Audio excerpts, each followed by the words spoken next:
Welcome to Real Estate 101, 10H1.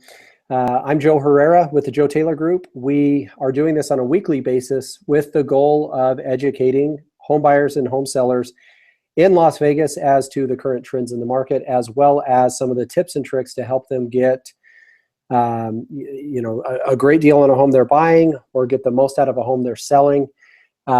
We started off this week. We are starting off this week with Rachel Hagberg. I promised her I wouldn't talk about certain things. So on that note, let's go ahead and talk about Rachel. Tomorrow, your episode of House Hunters. Is that right? That is correct, Joe. It's tomorrow.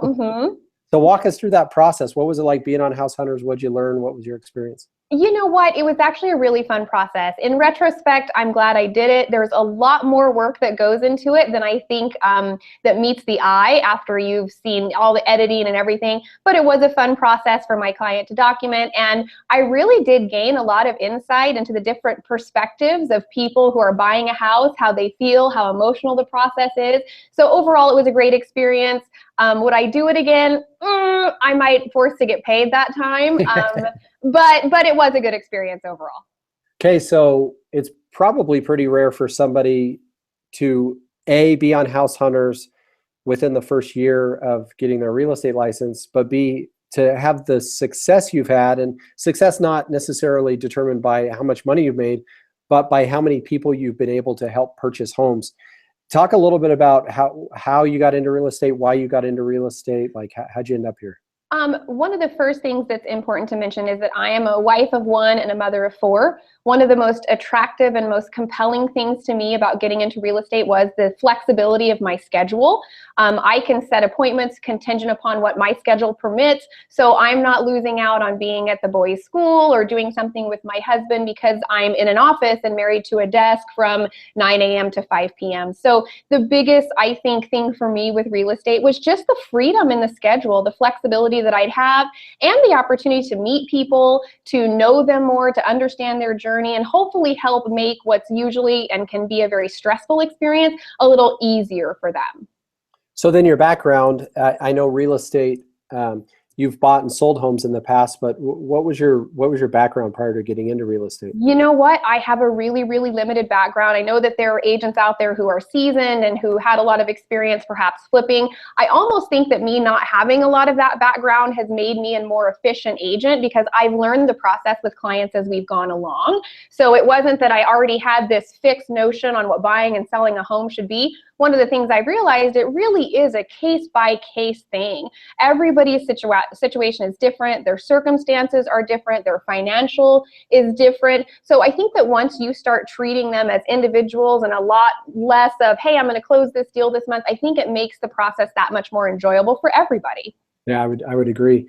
So walk us through a little bit of your first real estate transaction. You got your real estate license, November, December of 2015? Yeah, so my first transaction would have been shortly thereafter. I hit the ground running, actually was a lot busier than I had anticipated being. And if I had to sum up my first real estate transaction in 2 words, it would probably be a goat rodeo.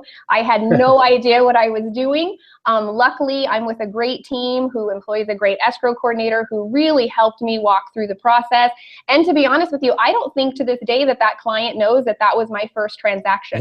So if people say fake it till you make it, with me, I was just lucky to have a great support system, a great team backing me. And like I said, I don't think that client realizes that was my first deal ever, but it was exciting / a little bit of anxiety / a lot of fun and a lot of excitement overall.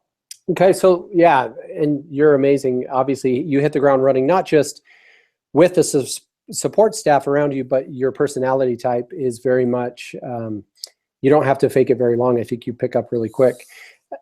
So let's talk for any home buyers that are watching this. What is the biggest challenge you're seeing in the market in 2017, February? What challenges are buyers facing? What's the most common obstacle you guys are having to overcome?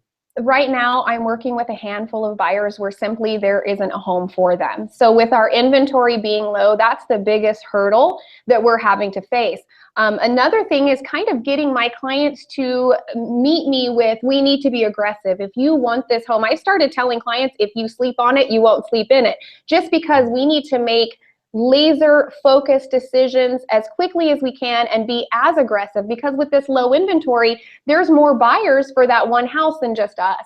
So right now, I would say the biggest hurdle is that we have a limited inventory. And second would be just getting my buyers really excited, really aggressive, and just ready to go in and make sure that we're the best option out there for that seller. So fence sitting's never a good idea, but you're saying in Uh-oh. today's market, it's even worse Yeah. because uh, the fence is constantly moving, or you're constantly getting bucked off it, or whatever. What are some of the tips and tricks you're using for your home buyers, um, that are helping them get a home where some others are struggling? Right now, like I said, it's all about being aggressive. If I have a client, I literally had a client the other day at 8:30 in the morning text me and say, this home just became available. We were there at that house by 10 o'clock. So we need to be our foot always half out the door, ready to go see that house, make the decision on whether or not it's where you want to spend the next Christmas. And then we need to be really aggressive with how we come in, very strong, and make our offer look the most attractive to any seller out there. Okay, so put yourself in the shoes of a home buyer in 2017, knowing Mhm. what you know, having closed, uh, 30 some odd real estate transactions in your first year. What would you do if you were in the market right now to buy a home? What would you be looking for? I wouldn't wait. I certainly wouldn't wait. It's not a matter of if the mortgage interest rates are going to go up. We know they're going up. We don't know when, but it is inevitable. I would certainly tell my people, and I'm actually counseling my potential buyers that we're looking to purchase later this year, that let's start looking now. Let's get our finger on the pulse of the real estate market. Let's figure out what your must-haves are. Because if you wait until summertime, you're looking at maybe a point and a half, 2 points, which is going to make a huge and significant difference in your monthly mortgage interest payment or payment. So I want people to find the home that they want, be aggressive in getting that home, and still at bed and at night, in bed at nighttime, I want them to lay down and think, man, I got this awesome house.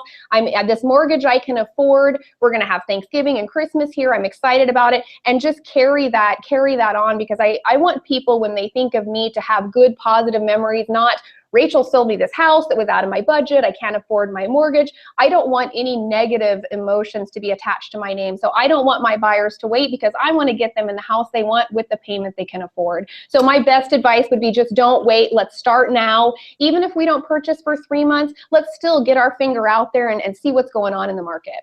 That's great advice. Well, Rachel, thank you so much for stopping in. Tomorrow night is Rachel's debut on HGTV. Probably won't be her last. I know she's probably not even going to watch it herself. I'm not watching it, Joe. I'm not kidding.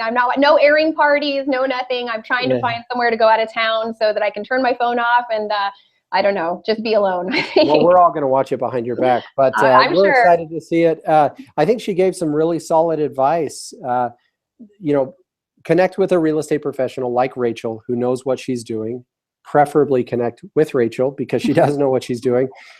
Some of the challenges facing the home buyers, inventory is one of them. And I love that she brought up the fact that for a homeowner, one of the biggest challenges they have is getting out of their own way, and realizing that the home you're looking at today, you may not be able to afford in 6 months. Mm-hmm. And if you're in that home now, the reason you wouldn't have been able to afford it in 6 months is because it's gone up in value. So don't sit on the sidelines. A lot of times people will talk about the potential for the real estate market to crash, and the real estate market is so different and built on so many different principles now than it was back before it crashed. I loved that if you sleep on it, you may not sleep in it. I love that principle. And it's not that we're trying to force people to make bad decisions, because you also tied in affordability. So it's be aggressive responsibly. Be responsibly aggressive. Yeah. So we'll be doing this this video webcast once a week. Rachel was brave enough to hop on to be our first guest. But again, thanks for tuning in. You could always reach us at joetaylorgroup.com. You can call us here at the office at 702-818-3330, or you can email myself, Joe at joetaylorgroup.com, or Rachel at joetaylorgroup.com, and we'd be happy to answer your questions. Have a great day.